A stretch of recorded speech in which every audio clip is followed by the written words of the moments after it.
Gracias, muy amables. Y muchas gracias por esta invitación. Escuché por ahí que no es la primera vez que estoy en conferencia Soy de Cristo. Y para mí, la verdad, me gustaría volver a unos años atrás. Estuve en San Pedro de Sula y fui por un evento de ayudar a algunos pastores. Y fue un tiempo tan hermoso. Pero lo que más recuerdo de San Pedro de Sula son, creo que lo llaman baleadas. Dios mío, me llevaron a un pequeño restaurante de comida rápido, pero rápido de baleadas. Y mira, se ponen de todo, huevo y chorizo y frijol, no sé, pero mucho picante, ají. Lo llamamos ají aquí, salsa creo que lo llaman, pero ay Dios, Dios ama Honduras. Y Dios quiere bendecir Honduras porque le han dado tan ricos cocineros en este hermoso país. Y para mí es un honor, Pastor Ponce. Espero el día que le puedo conocer en persona y podemos comer un par de baleadas también. Y gracias, hermano, y todos los jóvenes que están ahí conectados. Que Dios los bendiga. Y como siempre digo, que Dios bendiga Honduras. Y también bienvenido a Lima, Perú. Estoy en la sala de mi casa aquí en Lima, Perú. Y bueno, vamos a ver lo que Dios tiene para nosotros en esta noche o esta tarde por ustedes. Quiero leerles un pasaje y de ahí voy a dar un par de vueltas, un par de historias, pero Segundo de Corintios capítulo 1. Segundo de Corintios capítulo 1 y el verso 8 en adelante, el apóstol Pablo está hablando de la experiencia que él tuvo sirviendo a Cristo. Está hablando de la experiencia de su llamado, de este llamado de avanzar. Y Pablo le dice así, porque hermanos, no quiero que ignoréis acerca de nuestra tribulación que nos sobrevino en Asia, pues fuimos abrumidos sobremanera más allá de nuestras fuerzas, de tal modo que aún perdimos la esperanza de conservar la vida. Pero tuvimos en nosotros mismos sentencia de muerte, para que no confiésemos nosotros o en nosotros mismos, sino en Dios que resucita los muertos. Mire lo que Pablo decía, era tan importante que él escriba a la iglesia de Corinto y que él les diga, yo quiero que ustedes entiendan algo. Quiero que ustedes capten lo que quiero decir, lo que nos sobrevino en Asia, lo que nos pasó en Asia. Él dice, había una tribulación, pero esta tribulación fue tan grande, fuimos abrumados de sobremanera, más allá de mis fuerzas. El apóstol Pablo está diciendo, era tan duro este tiempo, fue más allá de mi habilidad de aguantarlo, más allá de mis propias fuerzas. Él dice de tal modo que perdimos la esperanza de conservar la vida. Pero luego él dice, siguiente verso 9, tuvimos en nosotros mismos sentencia de muerte para que no confiamos en nosotros mismos, sino en Dios que resucita los muertos. Este verso, yo recuerdo años atrás, ya muchos años atrás, cuando los jóvenes que me están escuchando en la iglesia, mira, en Ebenezer, ustedes ni siquiera fueron el brillo en los ojos de tus papis cuando la primera vez que comencé de meditar en este verso. Pero Pablo dijo, era más allá de lo que pudo aguantar. Yo pensé que iba a morir. Yo pensé que ya yo voy a la presencia de Dios y sabemos que Pablo no temía la muerte. Él dijo en Filipenses que para él la vida es Cristo y la muerte es ganancia. Pero Pablo dijo, era tan difícil el tiempo que él pasó en Asia, que en este tiempo tan difícil, él dijo, perdimos la esperanza de conservar la vida, pero Dios que resucitó los muertos vino a nosotros. Lo que quiero proclamar sobre Honduras es este Dios que resucitó los muertos, que va a derramar su Espíritu Santo sobre su nación. Y ustedes jóvenes serán aquellos que vean lo que Dios va a hacer en esta nación. Ahora, le explico algo porque leo esto. Porque a veces pensamos que Dios, cuando viene tentación, usamos este verso que dice, cuando hay una prueba tan fuerte, que Dios siempre nos da salida. Sí, Dios siempre da salida, pero no a veces es la salida que pensábamos. ¿Cuántos de ustedes, aunque en este momento no los veo, pero en el Espíritu los veo? Pero ¿cuántos de ustedes por YouTube o en la iglesia Ebenezer en esta conferencia quieren servir a Dios? Levante su mano. Si veo estas manos. ¿O que quieren servir a Dios de verdad? ¿De verdad quieren ver Dios obrar a través de usted? Y déjeme decir, no hay nada mejor de ser usado por Dios. Ay, lo mejor de la vida, lo mejor de la vida es ver Dios cambiar una vida y ser un instrumento que Él usó para cambiar la vida de un amigo suyo, de cambiar la vida de una familia o de sus padres o de una nación, ¿por qué no? De una ciudad. Siempre oigo de San Pedro de Sula, es una de las ciudades más violentos en América Latina. Y yo digo, fue. Amén. ¿Cuántos quieren recibir, o mejor dicho, cuántos de ustedes quieren dar a sus hijos, cuando los tenga, un mejor Honduras de lo que ha recibido de tus abuelos? ¿Quieres dar un mejor Honduras de lo que los abuelos le han dado? Dios quiere usarle. Y si usted quiere esto, si usted dice, yo amo mi país, amo los baleados, ama la comida, ama la cultura, los colores, la alegría de las familias, amo esto. Y yo quiero dar, cuando tengo hijos, un mejor Honduras a mis hijos de lo que yo he recibido de mis padres. Si esto es usted, entonces lea lo que dijo Pablo.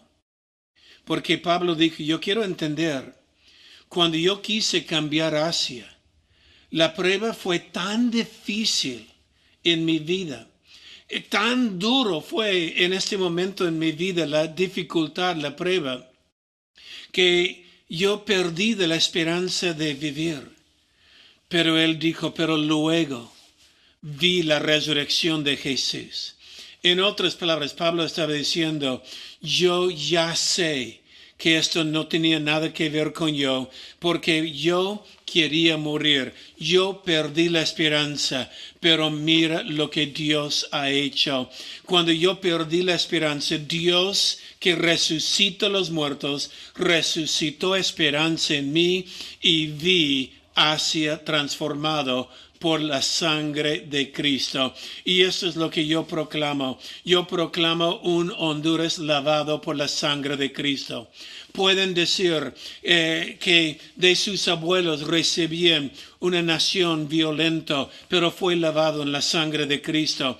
Pueden decir que recibió un Honduras de corrupción en el gobierno, pero fue lavado por la sangre de Cristo.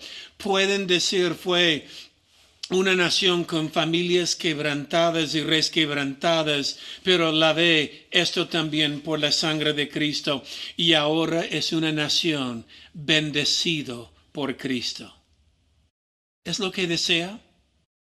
Ahora, quiero ahora dar un par de vueltas para volver a este tema en un momento. Pero leí una historia media, ustedes lo conocen, pero para nosotros que vivimos aquí en América Sur fue novedad. Pero es acerca de un puente en Honduras. Y ustedes lo conocen, es el puente, creo que se llama Cholutec, o Choluteca, no sé cuál es, pero ustedes lo saben. Y permítame dar la historia, me pueden corregir después según lo que leí. Pero leí esta historia, no lo ponga todavía, por favor. Espero que le pido, pero lo que dicen de este puente es que por los huracanes, las tempestades que hay en la selva son muy fuertes y querían construir un puente que permanezca, que perdura, que puede aguantar las tempestades más grandes, los huracanes más grandes. Y contrataron, creo, algunos ingenieros japoneses y estos japoneses decían, sí, podemos, hasta un categoría 5 podemos, de un huracán, podemos hacer un puente que no va a caer. Y construyeron el puente, comenzaron la construcción, creo, en el año 96. Y en el año 98 lo terminaron y de verdad fuerte el pueblo de Choluteca que conectaba estaba feliz porque ahora tenía un puente que les conectaba, no tenía que cruzar el río, podría ir con sus autos y sus camiones y buses encima de este puente, estaban felices, pero luego llegó el huracán Mitch. Y cuando llegó el huracán Mitch, que fue un huracán grande, uno de estos que arrastraba los puentes en la zona, todos los puentes cayeron todos, pero cuando terminó la tempestad, el puente Cholutec se quedó en pie, como habían prometido. Pero había un problema. Y el problema es esto, la pista que llevaba hacia el puente y la pista que salía al otro lado desapareció en la tempestad. Ahora es un puente sin entrada y salida. Y también el río que antes corría justo debajo del puente cambió su caudal. Y ahora ya no iba debajo del puente, iba del costado. Y ahora tienes un puente que, como han dicho los japoneses, no va a caer, pero es inútil. Porque es un puente que no tiene pista de subida, pista de salida, y ni siquiera cubre, el agua va debajo del puente, el agua va de costado. Ahora sí me puedes mostrar el foto. Ok, este es el puente en su país. Ahora, la razón que enseño esto es, hay una gran lección de este puente para la iglesia de hoy. Y el gran lección es esto, deja el foto ahí por un momento, porque es curioso, el río va de costado, no hay pista de entrada, es simplemente ahí, es el puente ahí, ya es inútil. Había una enseñanza, un libro escrito por Jim Collins hace unos años atrás, y el libro fue construido para permanecer. Y decía, las grandes empresas construyen para aguantar las tempestades, los grandes negocios construyen para permanecer. Y hasta en la iglesia hablamos de construir una iglesia que aguante, perdura, que va por los años y va avanzando, pero perdura los años y para permanecer en la iglesia, como este puente construido para permanecer. El problema es esto, el puente aguantó la tempestad, pero el agua ya no va debajo del puente. Y la enseñanza es esto, en vez lo que hemos aprendido en, por ejemplo, esta pandemia de COVID, lo que estamos aprendiendo en la iglesia de hoy, es que no es una iglesia construida para permanecer. Hoy día es una iglesia que es construida para hacer ajustes. Es una iglesia que ajuste cuando hay que hacer ajustes, porque este puente permaneció, pero no pudo hacer los ajustes para cruzar el río, y por esto ya ahí está, no sirve. Yo conozco muchas iglesias que toda su vida bien preparado para estar en el edificio, para tener el culto como es, y estaban acostumbrados a este estilo de servicio, pero llegó el COVID-19. Y créame, la iglesia en febrero y la iglesia en septiembre tuvimos que hacer ajustes. Las iglesias que no hacen ajustes son como este puente, firme, pero ya no son necesarios. Ya no cubre el agua que tiene que cubrir para que la gente entre. Hay muchos que solo sabían hacer servicio presencial y no sabían hacer lo que estamos haciendo con ustedes ahora. Yo aquí en Perú, hablando con ustedes ahí en Honduras, ¿no es maravilloso lo que hemos aprendido en estos meses de hacer ajustes, cambios? Ahora, obviamente, me encantaría ir a San Pedro de Sula. Amo, como dije, su ciudad. Amo la gente que está ahí por su ciudad, y amo los baleadas, como ya les dije, voy a decir más. Pero la enseñanza es simple.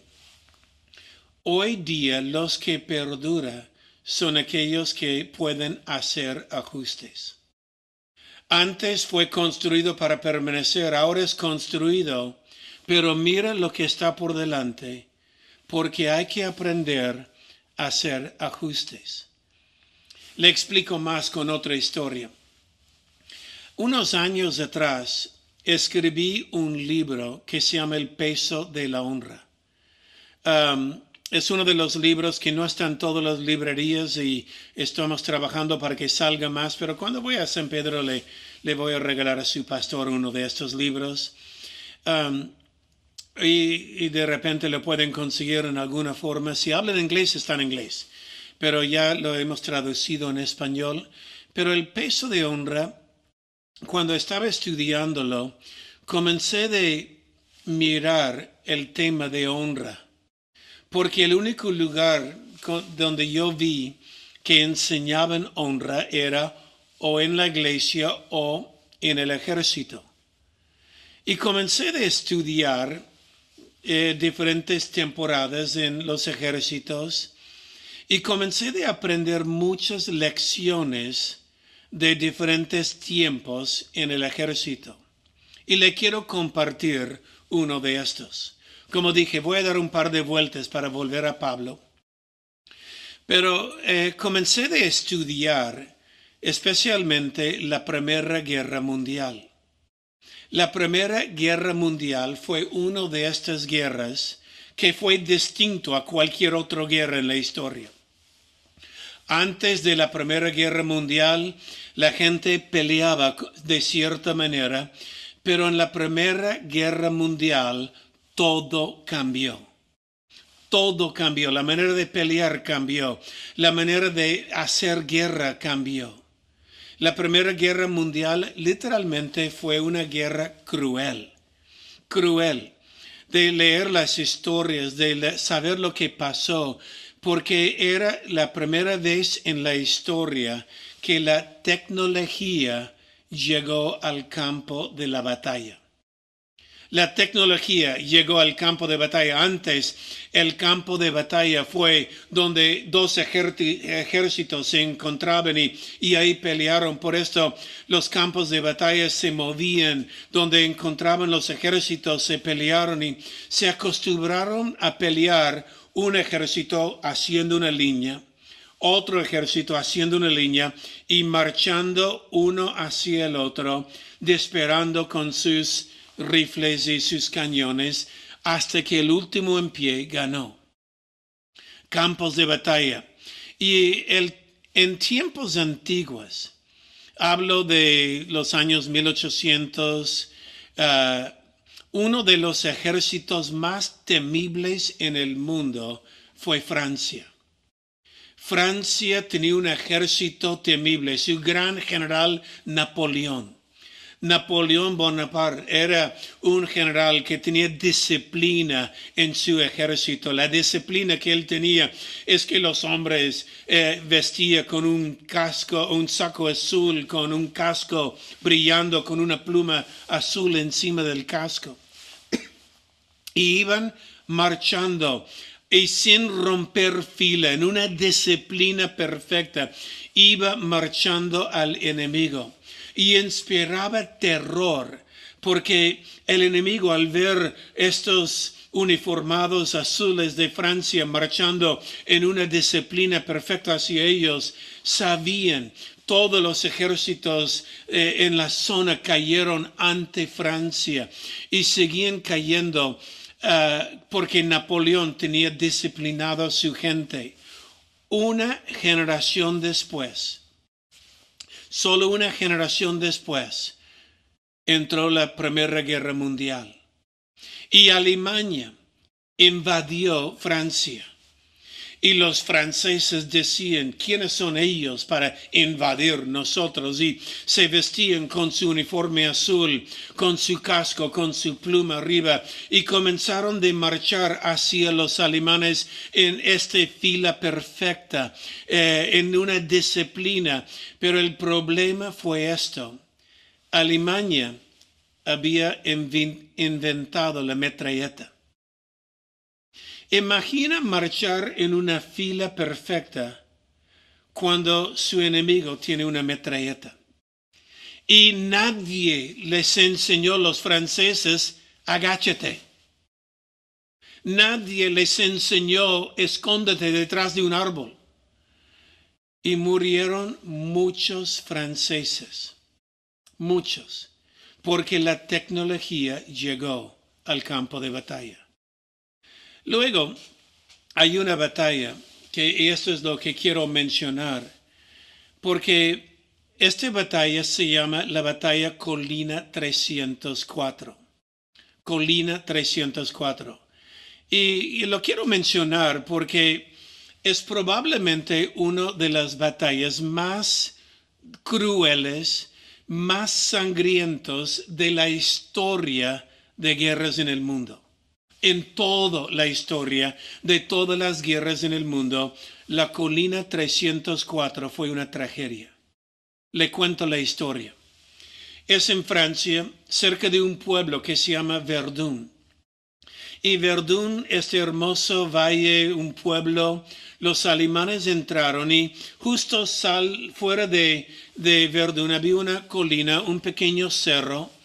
Y este cerro, los alemanes determinaron, tenemos que tomar este cerro porque si ponemos nuestros cañones arriba, podemos proteger las líneas de apoyo que va a la tropa y podemos también a la vez bombardear este pueblito abajo.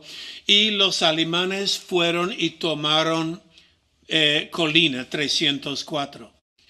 Pero los franceses no querían ceder Colina 304. Y los franceses, aunque los alemanes estaban bien adentro arriba, lo subieron el cerro y lo reconquistaron. Y los alemanes querían este cerro. Entonces, cuando Francia reconquistó el cerro, los alemanes subieron por el otro lado y lo reconquistaron. Y los franceses decían, no cedemos este cerro, y volvieron a reconquistar. Alemanes conquistaron, reconquistaron.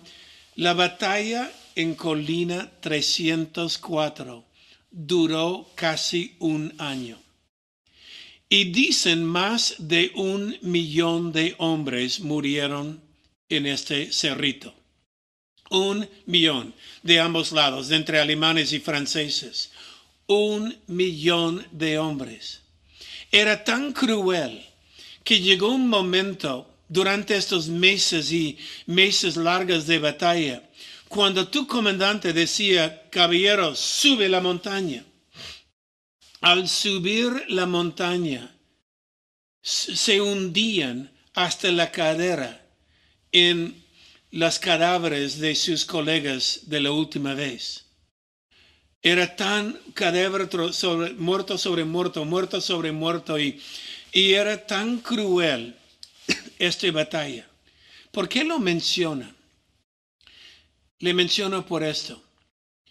Al final de la guerra, al final de todo, decían que esta batalla fue irrelevante. No era necesario ni por los alemanes tomarlo, ni por los franceses defenderlo. No era necesario esta pelea. 1 millón de hombres murieron por nada. Por nada. Sería algo si este era lo que determinó el fin de la guerra, pero era por nada. ¿Y qué es la lección? La lección es esto: hasta cuándo los líderes, hablando de los generales y los coroneles del ejército de ambos lados, hasta cuándo van a seguir tirando hombres contra este cerro sin aprender la lección? ¿Hasta cuándo van a seguir tirando hombres para que los mando a morir sin aprender una lección que no fue necesario? ¿Por qué digo esto? Porque no supieron hacer ajustes.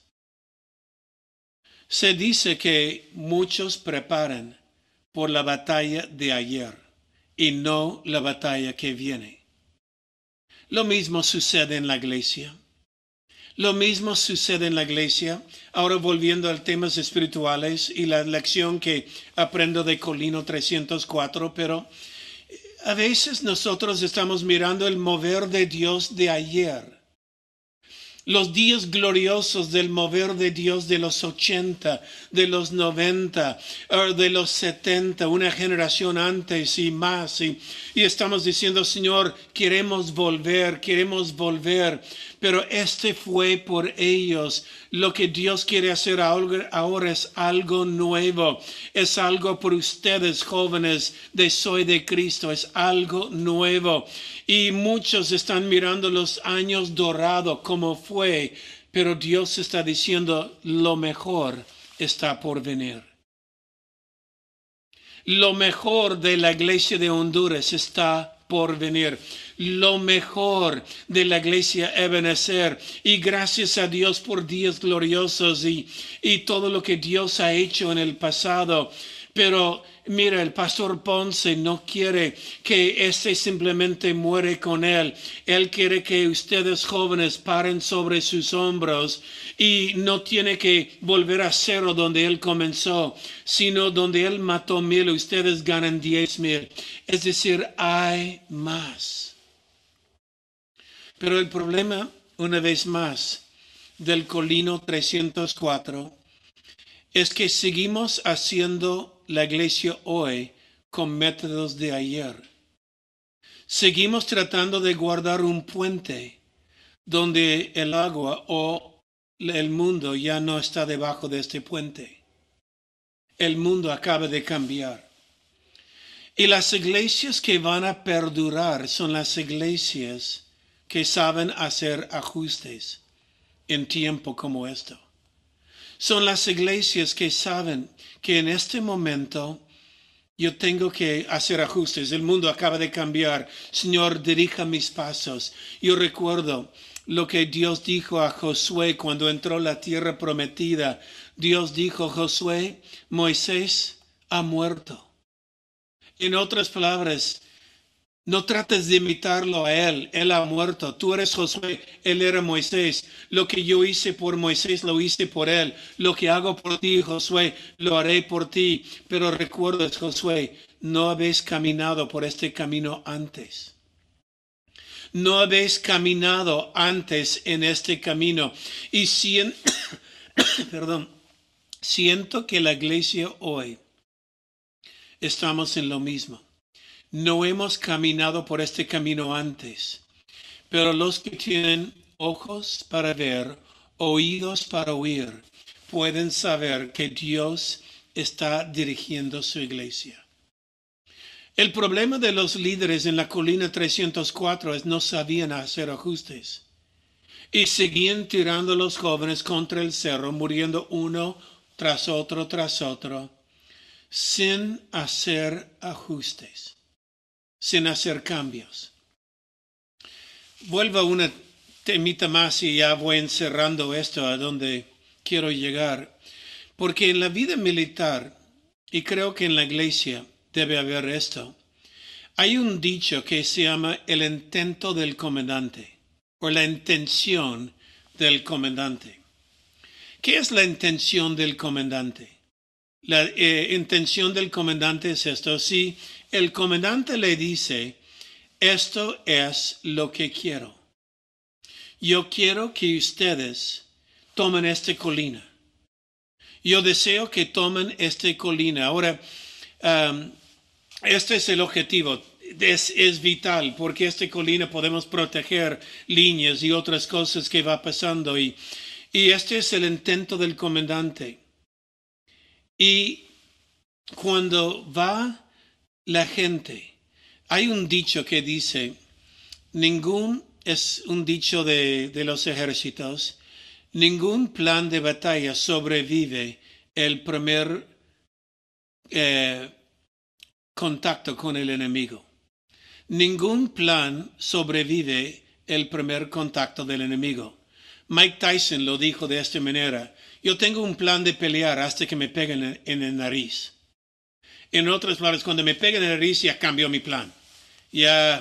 Pero la intención es seguir igual, tengo que avanzar. Y la intención del comandante es esto, si la intención es tomar esta colina y van llegando y estás con un pelotón, pero en el camino parte de tu pelotón cae en la batalla y ya no tienes balas, ya no tienes cómo hacerlo, pero hay que hacerlo porque la ganancia sí determina en esta colina. Entonces, no importa cómo, tengo que hacerlo. Si mi contacto con el enemigo cambió, igual lo tengo que hacer. No importa si tengo que tirar piedras y palos, lo voy a tomar esto. Estos son los que vale tener a su lado. ¿Qué estoy diciendo? Muchos tuvimos planes por la iglesia. En enero, en febrero tuvimos grandes planes. Yo tenía muchos eventos en nuestra iglesia, eventos donde iba a poder estar, pero llegó marzo y cambió los planes. Recuerda, construye para ajustarse. Y inmediatamente comenzamos, como ustedes, de hacer ajustes. Comenzamos de hacer los ajustes necesarios. Es que a veces decimos, pero yo fui entrenado por febrero, no fui entrenado por septiembre. No sé qué hacerlo en septiembre. No importa si en la batalla por el COVID-19 o otra oposición que viene, no importa si en esta batalla nosotros sufrimos oposición. ¿Recuerda lo que dijo Pablo? Yo fui a Asia. Yo me imagino él fue a Asia con una visión de plantar una iglesia, de ver un avivamiento. Y él dijo, tan fuerte fue la oposición que casi perdí la esperanza de vida. Lo que quiero decir, joven, es esto. Si quieres ver un Honduras bendecido por Cristo, si quieres ver su ciudad bendecido por Cristo, si quieres ver su iglesia bendecido por Cristo, si quieres ver su familia bendecido, hay un enemigo, hay una batalla. Y a veces en esta batalla va a ser un poco más fuerte que pensaba, como la venida del COVID, como algunas otras oposiciones, pero solo porque es difícil no quiere decir no lo haga. Nosotros aquí en Perú tenemos una casa, se llama la Casa Gracia.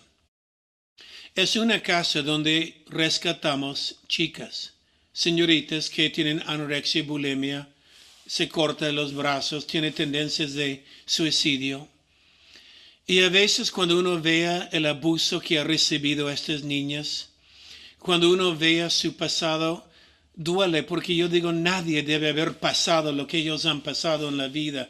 El abuso sexual, el abuso en su propia casa, que debe ser un lugar de seguridad, es un lugar de peligro. Y estas chicas, muchos de ellos han visto cosas que ningún joven debe ver. Y construimos una casa para darles esperanza y futuro. Yo recuerdo cuando comenzamos la construcción, fue difícil. Número 1, me tomó 8 años de construirlo. Fue más tiempo que pensé. Fue más costoso que yo quería gastar. Fue más difícil conseguir los permisos de abrirlo. Fue tan difícil que muchas veces yo dije, ¿por qué lo hago? Es muy difícil, Señor. Si estoy haciendo tu obra, ¿por qué no es más fácil? ¿Por qué es tan difícil? Solo quiero hacer una obra para rescatar estas chicas, estas mujercitas, estos jóvenes. Y yo recuerdo cuando por fin lo abrimos después de 8 años. La primera interna que entró se llamaba Elizabeth. Y Elizabeth estaba en otra casa del estado. Y en esta casa del estado fue abusado en esta casa. Y ella por esto tenía rencor, odio en el mundo. ¿Por qué me ha pasado esto? Y ella escuchaba, había una casa recién abierta cristiana. Ella dijo, no quiero ir, pero le convencieron, inténtalo. Lo decíamos, si quieres salir, puedes salir. No te vamos a encerrar con llave. Y yo recuerdo cuando ella entró a la casa y vio lo que nos costó tanto. 8 años de construcción, tanto esfuerzo, tanto sacrificio de tanta gente. Y cuando ella entró, solo miró la casa y dijo, yo no sabía que Dios me amaba tanto. Elizabeth graduó. Hoy día es casada y tiene futuro. ¿Por qué digo esto? Porque a veces hacer la obra de Dios no es fácil. Pero solo porque es difícil, hazlo igual. Sigue adelante. No se detenga. Pablo, él mismo dijo, me fue más allá de mis fuerzas, más allá de mi habilidad. Yo pensé que ya no iba a vivir, pero Dios resucitó en mí, me dio vida y ahora hay iglesias en Asia por la gracia de Dios. Jóvenes, vas a entrar en una batalla. Por algunos será difícil, pero me has dicho que quieres ver un Honduras bendecido por Dios. Y hay un enemigo que no quieres soltar, pero igual, hazlo igual. Y si hay que hacer ajustes en el camino, hagamos los ajustes. Como el comandante nos ordenó ir a todo el mundo y anda a este pueblo predicando buenas nuevas. ¿Cuánta sabe? La gente en Honduras necesita buenas nuevas. Están cansados de malas noticias. Entonces, Dios está enviando a usted. Dios está enviando a usted. Y si es difícil, no importa. Hazlo igual. Porque verás el poder de la resurrección de Dios en su vida. Quiero orar por ustedes, jóvenes. Si están ahí, los jóvenes escuchando por YouTube esta enseñanza, si usted dice, yo quiero ser usado por Dios, uno de estos valientes, que no importa qué difícil se pone, yo quiero bendecir esta nación y yo quiero que Dios me use. Simplemente inclina su rostro, levanta sus manos a Dios y voy a orar por usted. Si usted va a ser uno de aquellos que va a decir, Señor, yo quiero ser usado por Dios. Yo quiero que me bendiga. En su casa donde está, yo quiero que bendiga, Señor. Está tan cansada de escuchar San Pedro de Sula. Es una ciudad violenta, Señor. Yo quiero que esta ciudad sea bendecida por Dios. Padre, en el nombre de Jesús, yo proclamo, Señor, tu promesa, que lo mejor está por venir. Lo que has hecho, gracias a Dios por ayer. Pero, Señor, hoy tenemos que hacer ajustes y cambios y estamos dispuestos, Señor, a ajustarnos y hacer cambios. Señor, en el nombre de Jesús, bendiga tu iglesia. Bendiga Ebenezer, bendiga los pastores y levanta una nueva generación de grandes hombres y mujeres de Dios en el nombre de Jesús. Amén. Amén. Mira, fue un gusto estar con ustedes hoy día. Espero un día poder ver su iglesia en vivo y en directo y comemos baleadas. Un abrazo. Dios los bendiga.